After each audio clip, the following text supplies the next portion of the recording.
சிறப்பான இந்த நிகழ்ச்சியினுடைய தலைமை பொறுப்பை ஏற்று இந்த நிகழ்ச்சிக்கு பெருமை சேர்த்து வருகிற 25 ஆண்டு காலம்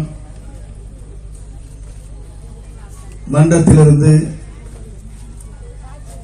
மக்கள் இயக்கமாக மாறி இயக்கத்தில் இன்றைக்கு மாவட்ட கழக செயலாளராக சுரண்டு பணியாற்றி வருகிற ஆற்றமிக்க மாவட்டத்துடைய கழகத்தின் செயலாளர் என் ஆர்வயின் சகோதரர் நம்முடைய விஜய் பாலாஜி அவர்களே, சிறந்த நிகழ்ச்சியிலே வரவேற்பை நல்கியிருக்கிற மாவட்ட கழக செயலாளர் விஜய் வெங்கடேஷ் அவர்களே, நன்றி உரையாற்ற இருக்கிற விஜய் பிரதீப் குமார் அவர்களே, என் உயிரினும் மேலான அனைத்து கழகத்தின் நிர்வாகிகளே, ஒன்றிய நகர பேரூராட்சி முன்னாள் ஊராட்சி ஒன்றிய கழகத்தின் அனைத்து நிர்வாகிகளே, என் உயிரிலும் மேலான வெற்றி கழகத்துடைய தலைவர் தான் எங்கள் உயிர் மூச்சென்று வாழ்ந்து கொண்டிருக்கிற அனைத்து நிர்வாகிகளே, எங்கள் அத்தனை பேருக்கும் எனது பணிவான வணக்கத்தை முதலில் நான் தெரிவித்துக் கொள்கிறேன். இன்று நடைபெறுகிற ஆர்ப்பாட்டம் ஜாதிவாரி கணக்கெடுக்க வேண்டும் என்பதுதான். 5 ஆண்டு காலம் இடையே பேசிக் கொண்டிருக்கிற திராவிட முன்னேற்ற கழகம் சமூக நீதி காக்கப் போகிறோம் என்று சொல்கிற இவர்கள் தந்தை பெரியார், அம்பேத்கர், பெருந்தலைவர் காமராஜர் அவர்கள், அதே போல பேரறிஞர் அண்ணா அவர்கள், புரட்சித் தலைவர் அவர்கள், புரட்சித் தலைவர் அம்மா அவர்கள், வேலு நாச்சியார் அவர்கள், அஞ்சலி அம்மையார் அவர்கள், நம்முடைய கொள்கை தலைவர்களாக இன்றைக்கு 5 தலைவர்கள் இருக்கிறார். நான் அனைத்து இந்திய அண்ணா திராவிட முன்னேற்ற கழகத்தில் 45 ஆண்டு காலம் எத்தனை பேரை இந்த ஆட்சி கட்டளை அமர்வதற்கு உறுதுணையாக இருந்தது என்பது எல்லோருக்கும் தெரியும். ஒரே நொடிப்பொழுது என்னை தூக்கி வீசினார்கள். தாங்கி பிடித்து எனக்கு அடையாளம் காட்டியவர் வெற்றி கழகத்துறை தலைவர் வெற்றி தளபதி தான் என்பதை நான் இன்றைக்கு பார்க்கிறேன். நான் அவரிடத்திலே சொல்லுகிற போது சொன்னேன், இந்த பணத்தை நான் வைத்து 3 பேருடைய பணத்தையும் நான் வைத்து வெள்ளூரிலே ஒரு நிகழ்ச்சியிலே கலந்து கொண்டேன். அப்போ தலைவர் அழைத்தார். அடுத்த நாள் அவர் பேசுகிற போது, சார் நீங்க அம்மா படத்தையே கண்டினியூ பண்ணுங்க, அப்பதான் எனக்கு மகிழ்ச்சியா இருக்குனார். எந்த தலைவர் சொல்லுவான்? அவன் படத்தை வைக்கிறக்கே பாக்கெட்ல அடிச்சு கொடுக்கிற தலைவர்கள் இருக்கிறாங்க. பிரிண்ட் பண்ணி எல்லாத்தையும் கொடுத்தாச்சான்னு கேட்கிற தலைவர் இருக்கிறாங்க. இங்கே ஜனநாயகம் இருக்கிறது. ஜனநாயகம் என்ற வேர்வையில் நாம் இன்றைக்கு நடைபெற்றுக் கொண்டிருக்கிறோம். ஜனநாயகம் என்ற திரைப்படத்தை முடக்கினாலும் ஜனநாயகம் எதிர்காலத்தில் காக்கப் போகிறது என்ற வரலாற்றை நாம் படைப்போம். பாருங்க எப்படி இருக்குன்னா, சென்சார்ல ஒருத்தருக்கு உடம்பு சரியாமா, உடம்புக்கு செய்யணும் ஒருத்தருக்கு 4 பேருக்கு 4 பேரும் கிளியர் பண்ண வேண்டியதுன்னா எப்படி தள்ளி போடுறாங்க பாருங்க.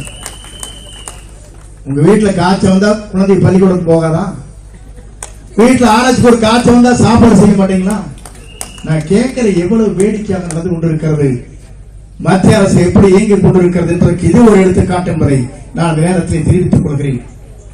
நீங்கள் ஜனநாயகம் என்ற திரைப்படத்தை முடக்கினாலும் ஜனநாயகத்தை காக்கக்கூடிய ஒரே தலைவர் நம்முடைய வெற்றி தலைவர் தான் என்பதை நீங்கள் மறந்துவிடக்கூடாது. எஸ்ஓபி நானும் பல தேர்தலிலே 10 முறை அம்மாவோட சுற்றுப்பயணத்தை மேற்கொண்டேன், தலைவரோடு 2 முறை. இந்த விதிகளே இல்லை. இன்னைக்கு இந்த விதிகள் யாருக்கு இருக்கிறது சொன்னால், வெற்றி கலைத்துறை தலைவர் எங்கு சென்றாலும் கூட்டம் கூடுகிறது. இதற்காகத்தான் இந்த விதி உருவாக்கப்பட்டிருக்கிறார். கேட்டால் கரூர். ஏப்பா நீங்க நடந்த நிகழ்ச்சி ஒன்னே கேட்கிறேன். விமான சாகசம் செய்கிறார்கள் ராணுவத்தை சார்ந்தவர்கள். எங்கே? மெரினா பீச்சில் முதலமைச்சர் இருக்கிறார். ஒரு மன்னன் அங்கே வருகிறார். இங்கிலாந்து மன்னரும் இளவரசர் அங்கே வருகிறார். அங்க 5 பேர் செத்து போயிடலாம். யார் பொறுப்பு? பீச்சில் அத்தனை தண்ணி வச்சிருக்கான கேட்டா கிடையாது. 5 சின்டாக்ஸ் இருந்தது. நாம இங்க நடத்துற கூட்டத்தில் 3 லட்சம் பாட்டில் தண்ணீர். தண்ணீர் வேற தண்ணீர் இல்ல, குடிநீர். மறந்து விடாது. அவங்க வைக்கிறது அந்த தண்ணீர், நான் வைக்கிறது குடிக்கிற தண்ணீர், மினரல் வாட்டர். ரெண்டுக்கு வித்தியாசம் தான். நான் எதற்காக சொல்கிறேன் சொன்னால், நினைக்கிறார்கள் நம்ம 23 கட்சிகள் தாக்குகிறோம். 1 2 அல்ல 2 அல்ல. திமுகவுக்கு 13 கட்சி, அண்ணா இங்க இருக்கிற என்டிஏ கூட்டணி இருக்கிற 10 கட்சி. இந்த 23 கட்சியும் ஏன் தாக்குகிறார்கள்? நாளை தமிழகத்தை ஆள போகிற திறமையுள்ள ஒரே தலைவர் நம்முடைய வெற்றி தலைவர் தான். என்ற காரணத்தை அடிப்படையிலே தாக்குதலை நடைபெற்றுக் கொண்டிருக்கிறார். நான் உலகத்தை சொல்ல விரும்புகிறேன், எத்தனை தடைகள் வந்தாலும் தடை தெரிந்துவிட்ட அவர் எதிர்கால தமிழகத்தை காப்பதற்கு உயிரே வேண்டுமானாலும் கூட தயாராக இருக்கிறார். மறந்துவிடக்கூடாது. எத்தனை இடர்பாடுகள், எத்தனை இன்னல்கள், எத்தனையும் சந்தித்துவிட்டு இன்றைக்கு முதலிடத்தில் இருக்கிற திரைப்படத்தில் இருக்கிற ஒருவர், அது எனக்கு தேவையில்லை, மக்களை காப்பதற்கு நான் தயாராக இருக்கிறேன் என்று சொல்லி இருக்கிற ஒரே தலைவர் தமிழ்நாட்டிலே புரட்சி தலைவருக்கு பிறகு நம்முடைய வெற்றி தலைவர் மட்டும்தான்.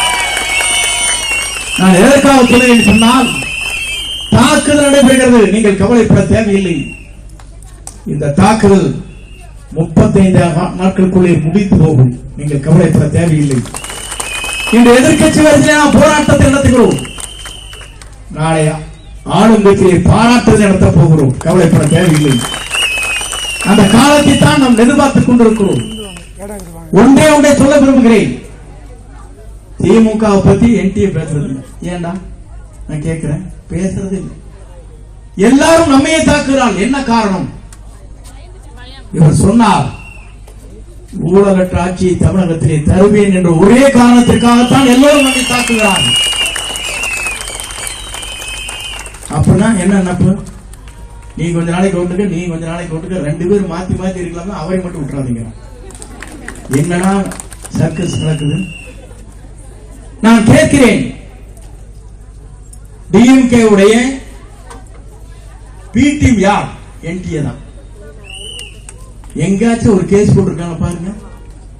1000 கோடி மதுபானத்தில் ஊழல் கேச போறான்னு எல்லாம் ஒண்ணா துப்பாக்கி பாதி பேர் ஓடி போயிட்டான்.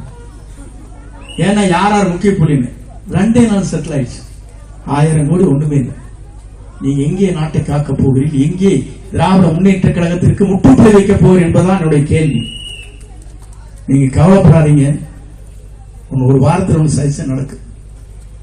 அப்பதான் சொன்னார் ஸ்ட்ராட்டஜி 15க்கு பிறகு தமிழ்நாட்டில் ஒரு புதிய மாற்றம் உருவாகும் நாள்.